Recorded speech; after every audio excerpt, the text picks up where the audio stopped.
Welcome to Attention Retention with Jackie McManus, your source for the latest trends in transportation recruitment and retention.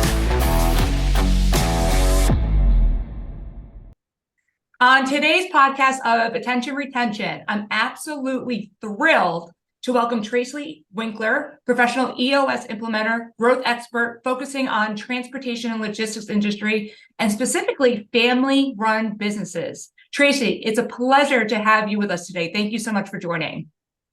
Hey, Jackie, I'm so excited to be on, and I know this is going to be action-packed, and we could probably talk all day. You know, that was my email to you. As I was prepping for this interview specifically, I said to myself, I go, Tracy and I could probably go for 3 days straight, just from leadership to vision to people and how to retain your employees. And really, you know, with that focus in the transportation and logistics industry. But before we dive into all of that, I would love, could you please share your story with the audience?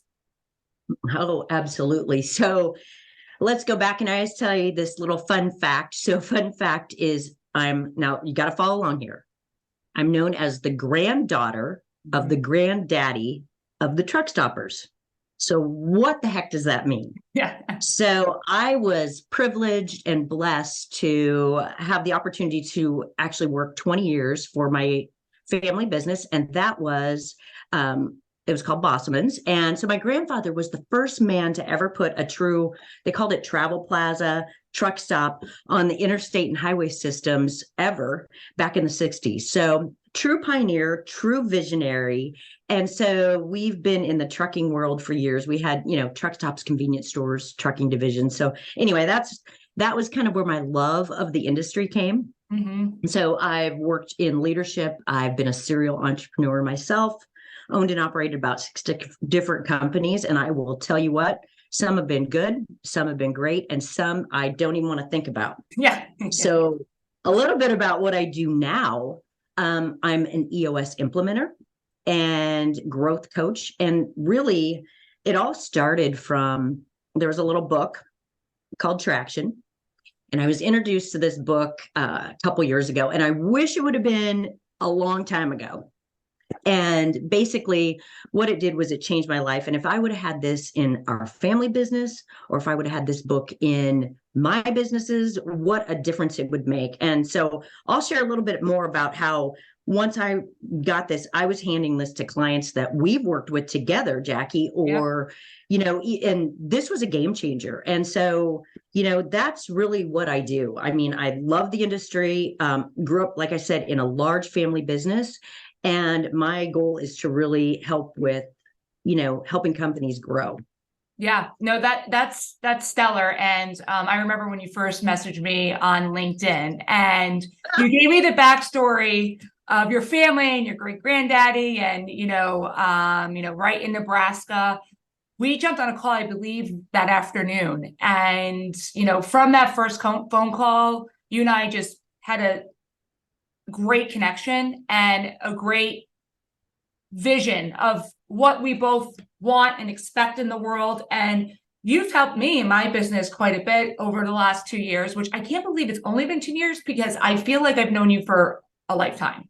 And so I just appreciate everything that you've done. And I'm so excited to share more about the EOS system with our audience. And, as a professional EOS implementer, can you explain what the entrepreneurial operating system is, how it works, and how it helps with sustainable growth and overcome challenges? Great question. And so, a lot of people ask, what the heck is EOS? Yeah. And there's actually a book on what the heck is EOS in our library as well. And so really, it is not an operating system for your computer. Mm-hmm. Yeah. It's an operating system for your business. And it's really about execution. So it's really simple, and it really helps people to align a few things. Number one, their vision. Mm-hmm. Number two, it helps them align their traction and get them on accountable and disciplined, and then as well as creating healthy, cohesive teams. So that's really the overarching, explanation of what EOS is. a lot of people don't understand it. It's really, we're helping with growth. Mhm. And there's 6 key components that I'll just touch on briefly. Then we can Perfect. go and dive into some other areas. But the 6 key components you work on in your business, number 1 is vision. We have to set the vision first. Second one is people. And we're going to talk a lot about people, because people are 82% of the issues that most people and companies have. That's reality, right? Yeah. The second one that we're going to talk about is data. And so that's having a good metric. And that data is not, it's leading indicators. It's what's going to be the action that you're measuring, not, looking in the rearview mirror, but what's going to help, give you, the CEO, if you're on an island somewhere, Right. and you're drinking libations and dipping your toes in the sand, Yeah. you can check and know what's going on in the business and that it's still running properly. Mhm. So the other one, the fourth one, is issues. So issues is really taking it, and we got to solve it to the root problem, solving it so it goes away forever. Mhm. And that's usually what doesn't happen. So that's what some things that we work on. Yeah, there's process, and that's not talking SOP manuals that are like 500 Right. pages. It is like 2 to 5 pages. And then traction, that is really tying it all down. So Mhm. that's executing it. So 6 key components, we work on those. Mhm. So high level, the thing that I want to talk about, or I'm hoping we talk about more today, is people. Yep. Right people, right seats. You're in recruiting and retention. Yep. And it's all about the people. It's all about the hiring. And this is a lot of the frustrations that, a lot of our CEOs are dealing with, and leadership teams, and they're dealing with, let's talk about some common frustrations: control. Yep. And lack of it. Yep.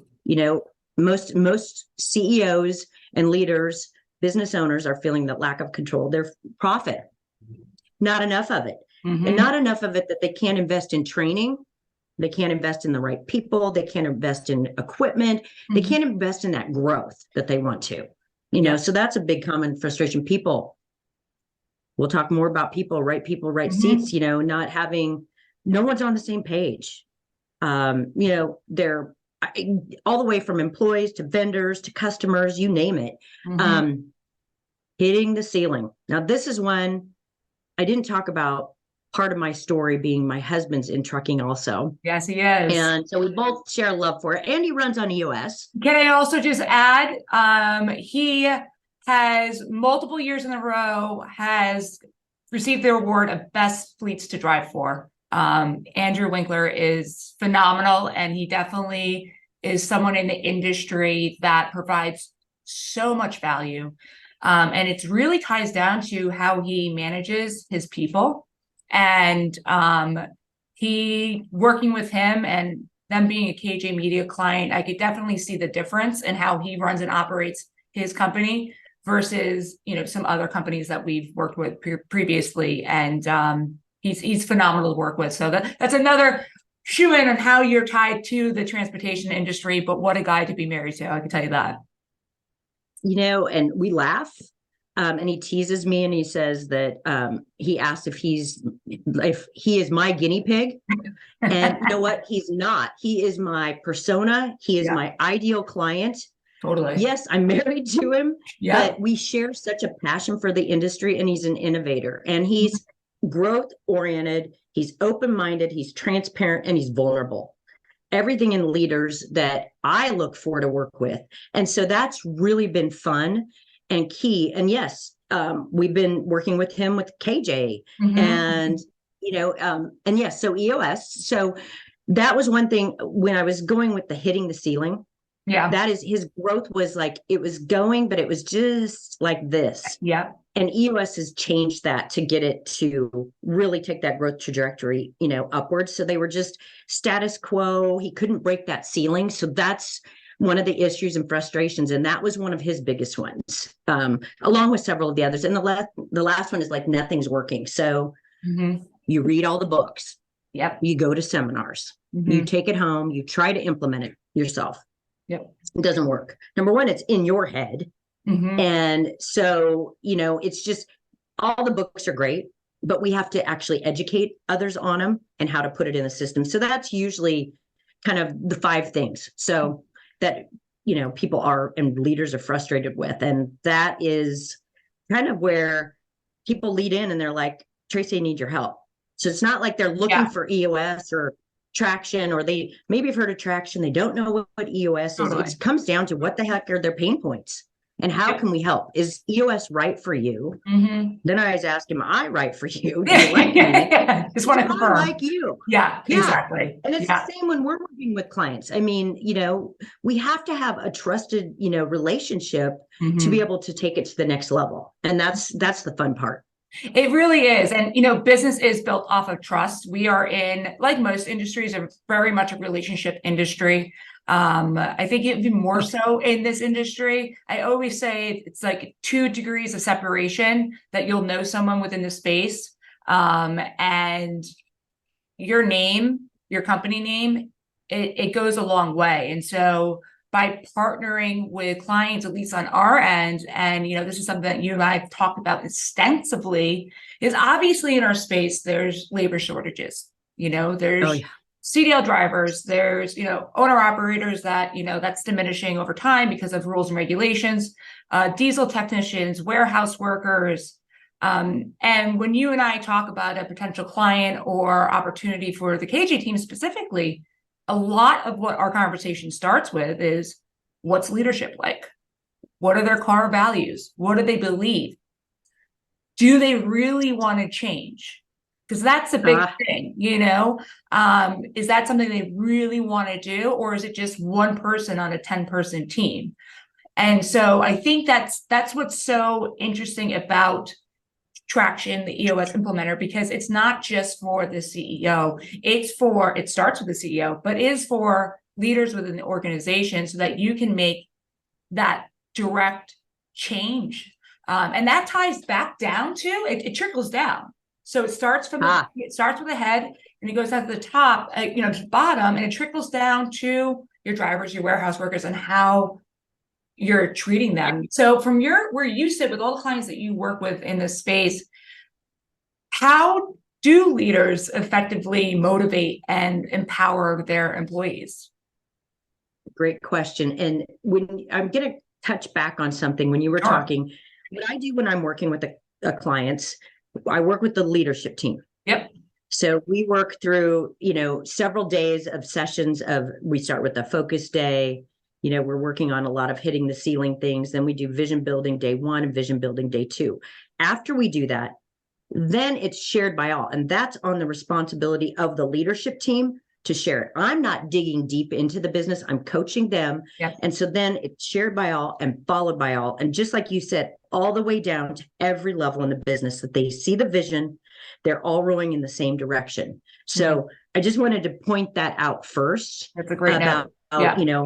Right. And so we're going to talk, and you asked about leadership. You asked about getting people going in the right direction. Is that correct? Yep. You want exactly. Like, how do you motivate? Yeah. How do you motivate, and how, with the leaders that you work with, how have you seen them successfully motivate and engage with their team to all kind of drive through towards the same vision? So everyone's excited.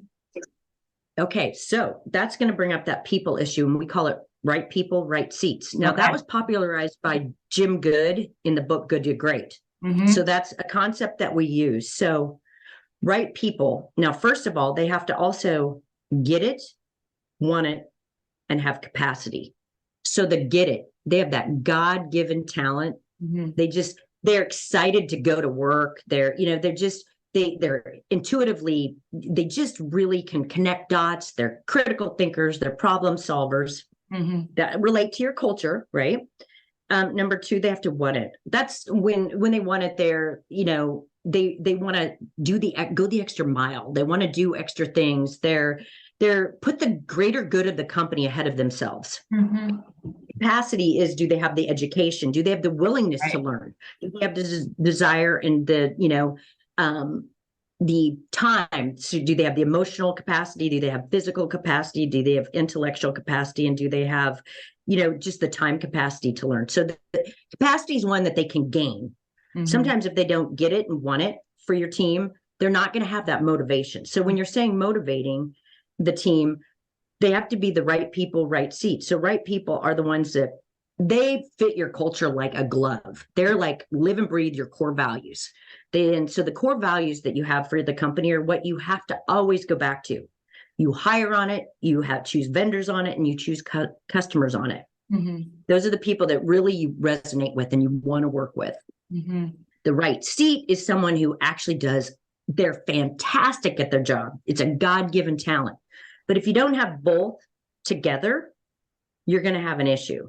So the right people, but yet they're not in the right seat. Mm-hmm. They're those great people that you actually like, oh my gosh, I love them. They fit the culture, but they're just not good at that job. Right. You got to make a decision. Mm-hmm. You can love them, but you can't take it personally. Mm-hmm. Now let's move over to the right seat.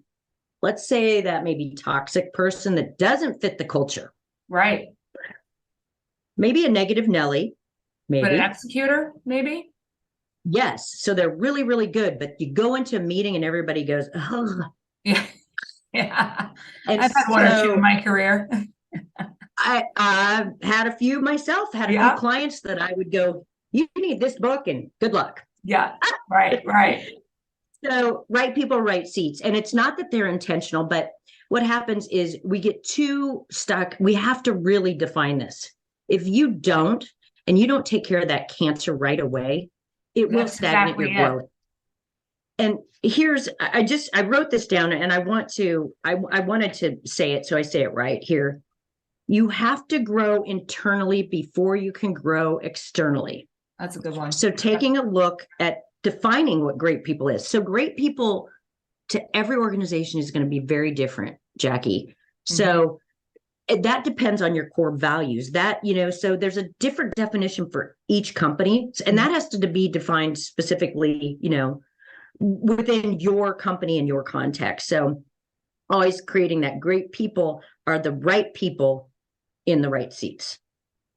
Well said. And I think that quote is very well said. And I want to circle back to kind of those cancers. I mean, I kind of joked in that I've been a part of, organizations that were very successful. And there was one or two people that I'll never forget when this person would walk in the room, everyone would cringe, but head of sales, and he was making the company money. And there was so much tippy-toeing around this. And what ended up happening, great company, and I still value that company today. What ended up happening is that it created a really dark dynamic between the leadership within. And I think it could have been more successful if it was treated differently with the proper vision, core values, and implementation across the board. And it's something that happens quite a bit, especially the larger companies grow. There's bound to be the stats on that are in their favor, right? Staggering. So it's staggering. And when companies just go unnoticed and they just kind of put up with it because of maybe how they're executing, it does trickle down to every facet of the business, from the secretary to the warehouse worker, what's being tolerated and what's not being tolerated. So I think you really nailed that. That's where on trust the head. is lost. Yeah, trust can be lost because it's like you can say it, but the actions speak louder. Lip service isn't going to get you there. And a lot of things, and often, number one, a CEO or the leader in the team, like the top, they have to be, if they're self-aware, that is the biggest thing. Totally. Open, honest, vulnerable, because technically, if they're the bottleneck, they have to be able to look in the mirror. And that is a tough thing. Trust me, egos, making sure to, those that really grow, hire smarter, hire people, give credit where credit is due, bring everybody along so they share in the vision and are involved in the vision, because that's how you get people motivated, really to bring their part, each person in that industry, all the way down, like you said, to the shop workers, to the diesel techs, to the drivers. They all make an impact on that business. Each and every one of them, they are valued and they are part of the big why. And without that, they're really not engaged. And so, from the leadership on, and when you said that sales manager situation, we've all been in, and you can feel the energy in the room. Totally. It's not fun. And what happens is everybody tiptoes around and no one is really handling issues. Everybody's skirting around the real issue in the room. And so that's where I urge teams, leadership teams, to really, really evaluate who's on their team. Mhm. And, you know, those are some things when I'm in the room and I'm working with them, I don't point it out and tell them, like, let's say I'm not consulting them saying, let's say this sales manager is Sally. Okay. Mhm. Okay, leader, Sally, she's your it. They have to come to the determination, and I just have to listen. I have to ask tough questions, and I have to go in the danger zone. So, like, if I'm in a room and they're like like someone was rolling their eyes and like, oh, sitting like this, I might be like, Body oh, language hold is on. huge. And I call it out, Yeah. and I'll be like, oh, Sally, I see that you rolled your eyes, and you know, do you have some thoughts that you'd like to share with us? And Right. then everybody's like, oh, You just asked Sally what? Yeah. No one's done that. and then I'll be like, and then we kind of evaluate people. And, you know, we'll talk about my husband kind of as a case study. And he got like his team had to evaluate him, and they all were open and honest. And as they keep going along, that team health keeps building more and more, and the trust is there because you have to have that trust, number one, on your leadership team and all the way down. And think about this, Jackie, he's full, right? Yeah. So recruiting, yeah. retention, Yeah. he's full. And people will Yeah. ask, well, and this is a time when it is challenging. Granted, he's a Absolutely. small carrier, Mhm. but he lives their core values Mhm. and they hire on them. And yeah, they have turnover, like, you know, that turnover is going to happen Sure. in Yeah. the office. They have Mhm. not. All they've done is grown Mhm. because they're very specific, and team health is really became important. So, you know, if the difference, and like we were talking earlier, when I was handing this book to a client we had, Mhm. they brought me in, and number one, they brought me in consulting, and I need to get them drivers. Yeah. Tracy, how can you get me drivers? Mhm.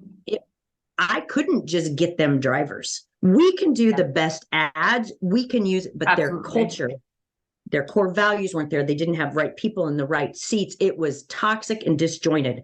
I could not have us.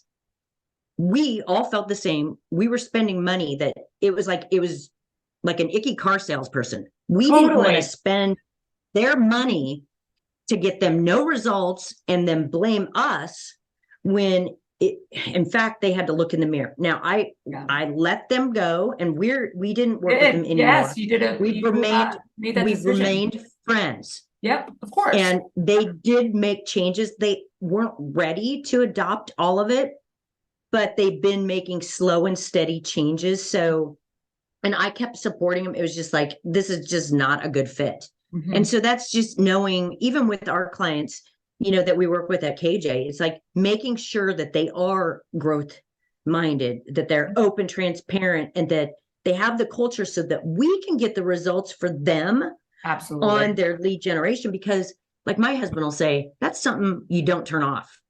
No. You've got to be, especially when you're, you know, it's different. There's your leadership, there's your team, you know, drivers, and that's a whole different conversation too. But your diesel techs, you know, the shop workers, those are people, you know, those are really important facets. And, you know, making sure that we're able to work with those clients that are really open to it and they get it. Yep. You know, and they're doing all the right things, because all we are then is we're an asset to them. Absolutely. You know, we're not here to fix that problem for them. Yes, we're just getting them out to the world. 1,000%, and getting their brand out there and showing prospective drivers out there what the good is going out there. And I think that's something that in our company, we've definitely have been more targeted and focused on who we partner with. You know, a company that may have, you know, 100% in turnover rate and leadership is kind of stuck in, you know, the 80s. There's not much we can do, right? And we definitely aren't the used car mentality. I'm not going to just take the money and try to make, you know, spaghetti stick to the wall when there's, you know, it can't. And so it really comes down to evaluating each customer and prospect that we talk to find out exactly what they're currently doing, what we found successful, and if they're open to changing their overall processes to make it more efficient. With the way technology has been evolving and AI and ChatGPT, there's so many different tools to leverage. But I also believe too, sometimes overconsumption of all of these tools that are out there can leave, analysis is paralysis, right? Yes. So I know that I've been in those stages in my life where I'm like looking at everything but within of what I want to do. And really it comes down to finding out what you want as a CEO or the owner of the company. And do you have the right people in the seat? Because the biggest thing you mentioned, I want to circle to that, is having that trust. And that's within the executive leadership. However, when I'm on SiriusXM and talk to drivers, the number one reason they leave companies is because they don't trust the company. The recruiter may have said this, the operations manager is saying this, the route's completely different than what they signed up for. So within those 30 to 90 days, they lose complete trust for the company and they leave, right? And rightfully so. Companies that have been really successful, they're very transparent about the opportunity they have available. And they like to showcase that right off the bat, and they just have a longer term retention rate. So I kind of want to look at and ask you, Tracy, when we look at leaders, obviously you go to the executives and you talk to them about the overall core values, vision, the team. How do the executives kind of relay that back down, down the funnel to the drivers that are out there every day? And they're not in the office. So what methods have you seen or implementing with other clients on how to get their overall core values and mission, in the heads of the folks that aren't in the office every day? Well, first thing, if they're working with me, after they've went through those 3 first days, which I said was a focus day, vision building day 1, and vision building day 2, it's shared by all. They have a state of the company address all the way down. Now, let's think about this. You have to hear things 7 times to hear it 1 time. Okay. I've had children and now grandchildren. And so they never listened right away. So you have to hear it 7 times to hear it for the first time. So it's a quarterly conversation all the way down. Everybody has to have a clear vision. Now, and that you just said something about the first 90 days. The first 90 days of onboarding is really the critical stage, because that's expectations, being clear, their training. That is really important. And the other thing that you mentioned was, making sure to be trusted.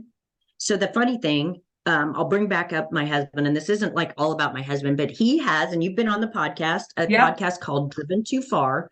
And it's really the truth in trucking. And he's dispelling the myths behind the scenes of those same conversations and making sure that the dispatch is having the same conversations. What they heard from the recruiter is true, not just a story to get him on board, And so that's a great, and you've been on there, but and things happen there. My husband's company is not perfect by any means, and they're always working to improve that. But it's really important that everybody is speaking the same language. So they have a clear vision. When I'm saying, that they have processes, those are corporate. Think of Chick-fil-A. Have you ever been to Chick-fil-A? Right. Yeah. Love Chick-fil-A. Yeah. So Chick-fil-A, everybody, when you're greeted, says the same thing. That's very true. Everybody in that company needs to be saying the same thing. And really, then when it comes to drivers, they are another brand. They're out there, they're out there advocating for your company. And boy, when one gets talking, they all get a talking. And they have their drivers are sales reps, right? They're meeting customers. Yes. They're talking to other drivers. They're the most powerful salespeople that you have at your company, because of how many people they are able to be in front of in a given day. And they really, truly are salespeople. And I've seen where some of my clients, they're they'll have private Facebook groups, and they're doing, state of the address. They're doing, video conferencing, just even on a weekly basis, keeping them informed of what's happening in the business, to weekly, to monthly, to quarterly, whatever that, that is, being open and transparent with everybody, where they're at, where the company's going, and not hiding revenue goals, where the revenue is going, where their, revenue to net, to their gross, to the net, to, everything in between, and where they're hoping to get to in 10 years, where it's going to be in 1 year, 3 years, and that's all clear. So everybody buys in, and they feel there, because everybody's a part of it. Right. So they're making sure to consistently share that. They have to keep consistently, because if there is people changing, or they're interpreting it different, Absolutely. Or you have to hear it 7 times to hear it for the first time. Yeah. Just keep, staying clear on that, changing that up. No, that's so key. And I love what you said about even the quarterly meetings. We have some clients that have implemented town halls, for example, and everyone's there. And it's on a quarterly basis. Yep. It's sometimes on a Saturday. They bring in a bunch of breakfast, and let's talk about, from the CEO, where we are. Let's reestablish our core values, where we're going, where we're to date, but then also open up the floor of what's going well, what's not going well, and what are some ideas that people have that are really on the front lines. And even the act I found of companies probing that question to maybe a new warehouse worker or a driver that's been with them for 20 years, they at least are hearing them out, where I think for so long it's been a very, in a sense, hush hush of what management's doing, and management's like a scary word. And that with that comes fear, right? And with fear, there's not going to be a lot of honesty from the employee standpoint. So really, by opening it up, and maybe the first town hall for your company, it's not going to be, everyone chatty Cathy, but that's okay. Keep doing it, right? And I think it's that messaging to continue to get that out and in front of everyone in the company, besides your executive leadership, is what's so powerful, because it goes back to overall retention. And so many companies are throwing these. Seen some crazy sign-up bonuses in my day, and that's actually a red flag for a lot of drivers. Drivers will say, why do they need to offer us that much money to bring us on for 90 days, right? Or 6 months, whatever it nets out to be. They want to hear from other employees on why they stay with that current customer. They do, absolutely. And when you mentioned town hall, even with EOS, so I own my own business.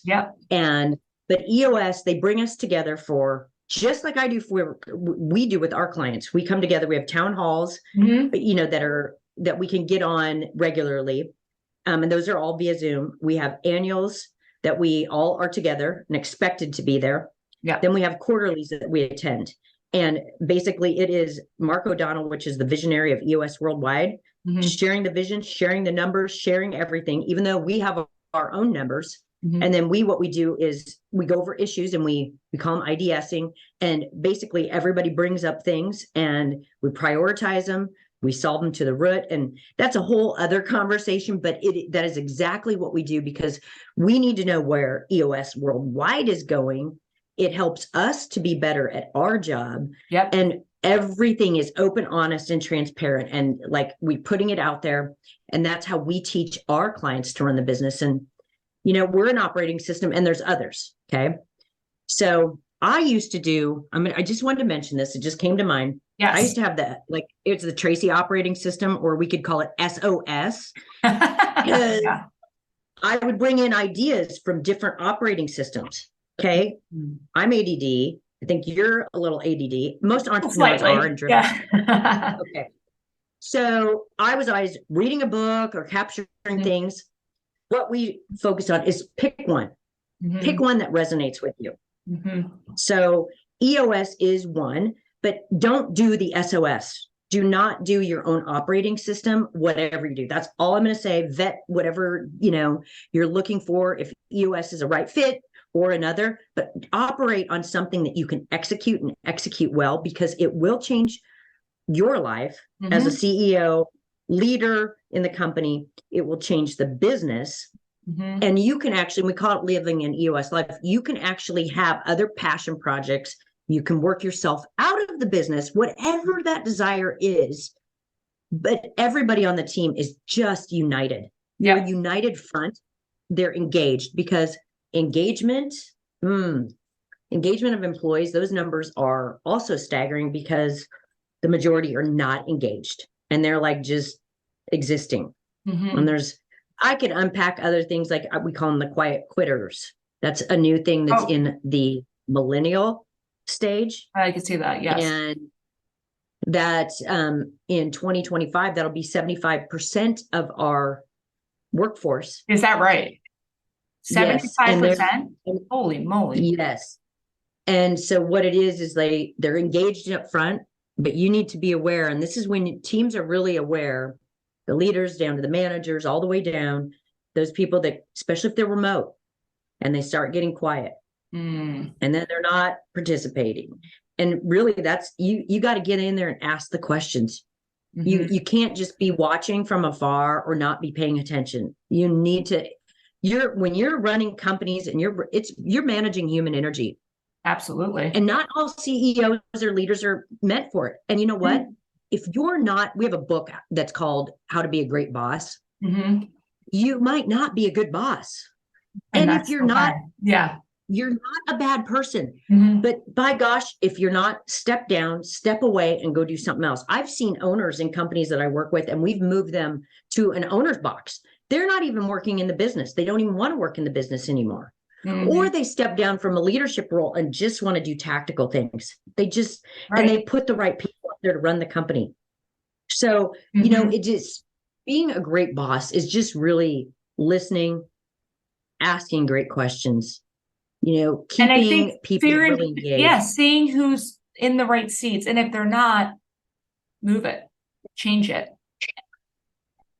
I think that's really and it's not we're not being rude. This is a business. This is not, it's a for-profit business. And so, and it's, you know what, if they're not the right people, right seat to either one, you're hurting them as well. They're not happy. Let them go find a company that fits their core values. You know, so I do a lot of work with team engagement and organizational health. And I do, and usually I'm doing that at the annual time with clients that have been working with me after a year. And I use Working Genius, and that's really finding their genius zone and their superpower. You know, everybody has it. And that's when they get joy and fulfillment in what they do every day. And so you can realign people. Doesn't mean I'm saying get rid of them, but you know, if you do have a right people, right seat, and they're getting joy in what they do, you know, then you can even further take that team health and just magic habits. I mean, EOS, this is how I look at it. I'm an implementer. It's the system, and I'm asking good questions. The work happens in the room. I'm guiding them and keeping them going. I don't want anybody to ever think I'm the magic. EOS is a gift. And when you were saying, so I have a lot of companies that are like, okay, I'm running on EOS. I need to work with vendors and customers that run on EOS now. And so because they get it, they make better clients. Just like if we work with people, you have some that run on EOS now with KJ. There's a difference. There is a difference. You could see it now. And they're always working to grow. And we call it, one of the core values that we have is grow or die. You know, if you're not growing, you're not dying. Makes sense. You're dying.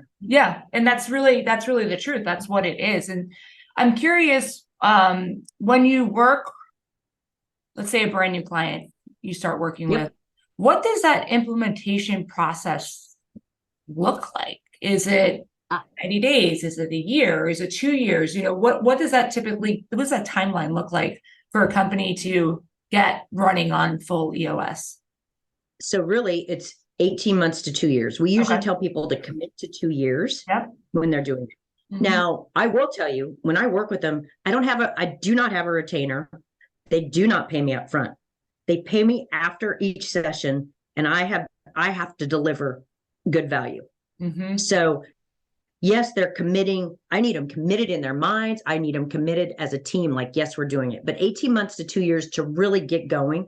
Some then will graduate and they keep going. Some will keep me on for quarterlies and some annuals to do their annual retreats, because I become that trusted advisor. I'm like part of the leadership team, but I'm not.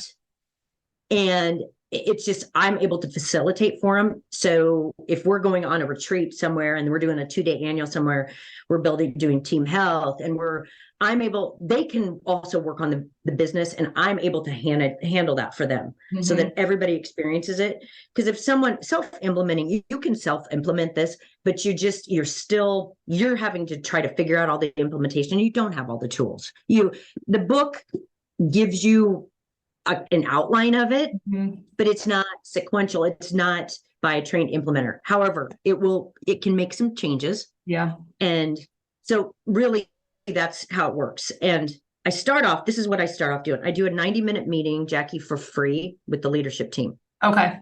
So there's no cost. Number one, is it right for them? Totally. And I said this earlier, do we have a good synergy? Right. And is it the system for them? So we go through that. I go through it very deeply. I learn more about their organization. If they're like, I say this, excuse me, but it's like, I want to know, is this a hell yes or a hell no?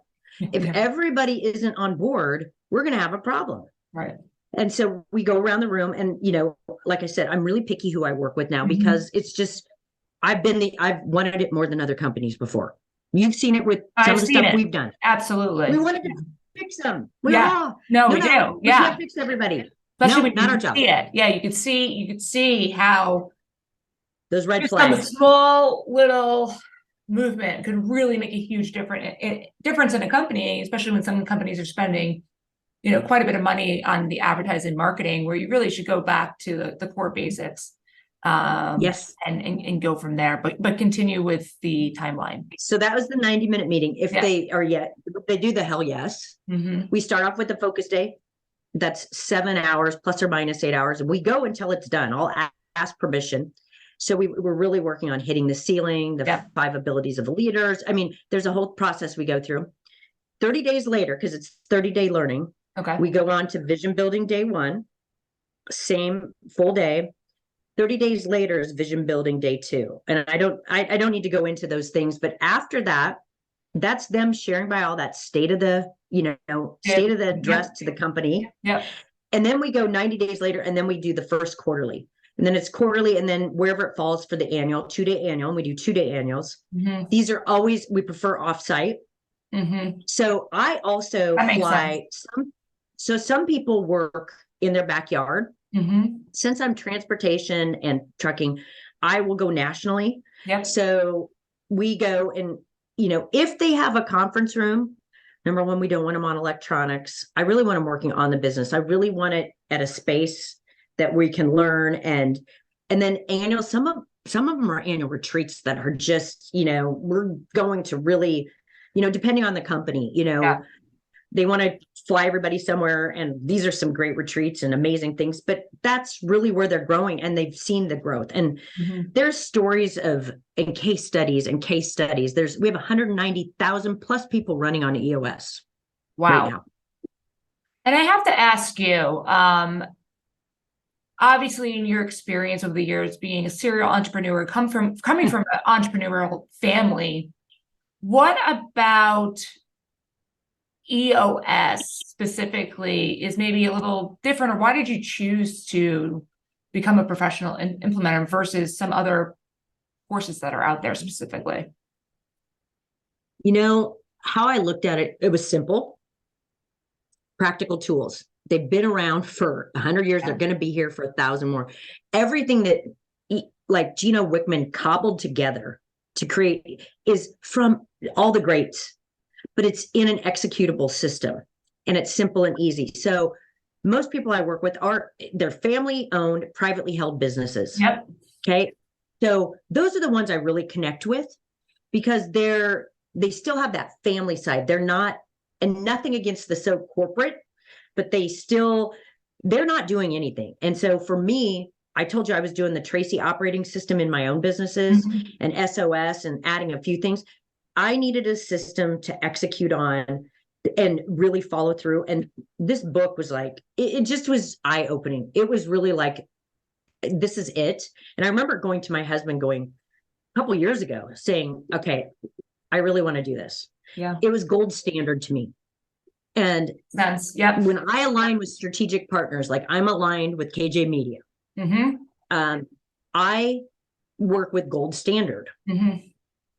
And yes, we all have to grow. We're all growing. We're all working to be better. Just like you said, you're like, but you're open to it. And yeah, sometimes, it's slower going and we kind of get in our own way. That happens. I've gotten in my own way so many times, and I'll be 54 this year. And I wish I could go like turn back the clock, but it was just, I don't know. There was just that moment. I knew right away, this is in my future somehow.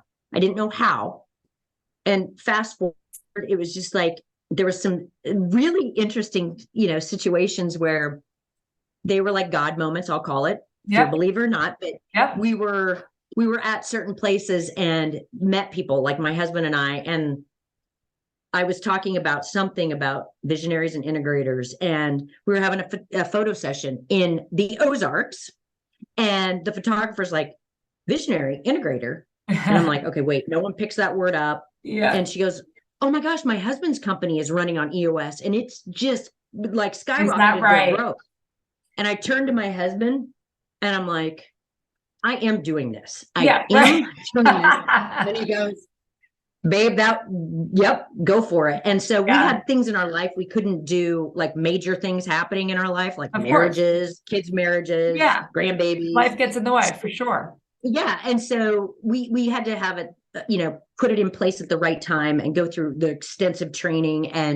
But anyway, it was meant to be from the day I picked the book up. And I wish I had learned about it earlier. That's all I can say. Yeah. I mean, I ordered the book yesterday, thanks to Amazon, got it in the, late afternoon, and almost done with the book. And it's something, I was saying to you before we started this, I wish I picked up this book 10 years ago. Right. And I think the biggest piece that you said is that they do keep it simple, where sometimes there's, again, analysis is paralysis, right? So there's so many different systems that are out here, but you're seeing real proven track records of success from implementing the EOS system. And then from there, raising your standards. So, maybe you're at a 5, maybe you're at a 6, but this is going to get you to that 9, right? And then partnering with companies across the board. I'm so excited that you're bringing this to the transportation industry because, we are part of an industry. 76% of it we eat, drink, wear, it comes on a truck. And that's it's right. an industry that, is majority owned by family-run companies. And so bringing this energy and this type of process to our field and our industry is only going to really accelerate the growth of the industry, because there's so many challenges across the board, just like any other industry, but ours specifically is the people. It's the people. We have people challenges. There are shortages everywhere, and that's not easing up in 5 to 10 years, right? So I want to ask you one last question. In your career, what would you say is the biggest learning lesson that you've learned over the last few years? Oh my gosh, there's so many golden nuggets. One is to really listen. Amazing. And shut up. Yeah. Just actively listen and ask really good questions. Yeah. That's probably, there's so many things I could unpack. And one thing that I wanted to just mention, I just had the privilege, I was just at one of the truckload carriers TPP benchmarking group meetings, and Shepard Dunn brought me in, and we were specifically just kind of talking about a tool with EOS. But it was interesting, 2 of the companies in that room, there's about 25 in the room, were running on EOS. They had already been using it. They had an implementer that they had used, but they were my biggest advocates. And I remember asking the one about running on EOS, and he goes, well, EOS is our business. That's how we do business. We wouldn't have the growth without it. And so those are the stories. And so, interesting, I went around the room and I asked, how many people know about Traction? People had heard about it. And how many know what EOS is? Kind of. EOS is still brand recognition. We're seeing more and more from EOS worldwide, really just exposure. Yeah. But they might have read this, but they didn't know what EOS meant. They didn't know that there was an EOS implementer. So yes, 2 of the companies out of all in that group were running on EOS. The others were just like interested. And so I just got an email today from another big carrier. And so we were on the logistics side here, but they have asset and logistic, the brokerage. But they were like, Tracy, we need to talk. Amazing. And because they not only, maybe they have the pain points or not, but they were listening to other carriers. Absolutely. And they've seen their growth. In a benchmarking group, they, granted there's antitrust things and they're, they share a lot because it's really best practices. Totally. This used to be, my husband said, he goes, and we've heard of different people and there are carriers that have been using EOS, but he's like, what was it? The best kept secret? Well, not anymore. We're all here to help one another, right? Yeah. Cats out of the bag. Let's go. Yes. Yeah. No, time to go. Absolutely. That's great. We're people to help. Tracy, how does if someone's listening to this, how do they get in touch with you to schedule a meeting to discuss EOS implementation? Well, they can reach out to you because we're right there. I do work with KJ as well. Or they can reach me on LinkedIn at Tracy Schultz Winkler. And if you want, we can just put some of that in the show notes. You will. Perfect. Just so, and there's some tools that they can use that they can download. There's an organizational checklist that they're welcome to do if they want to check the organization, or some of the tools in the toolbox that are free for them to download, and happy to have them just take a peek. Awesome. Well, we'll include that in our show notes for sure. Tracy, this has been an absolute blast. Like I said in the beginning, I feel like you and I could talk for days, and you have been just tremendous partner for me and my team, and look forward to continue to work with you. And it's been amazing. I'm just so grateful that you're bringing this process and this overall system to the industry, because you know what, it's only going to make the industry, a better, more dynamic, people motivated, and that's what we need. So thank you so much for joining us today.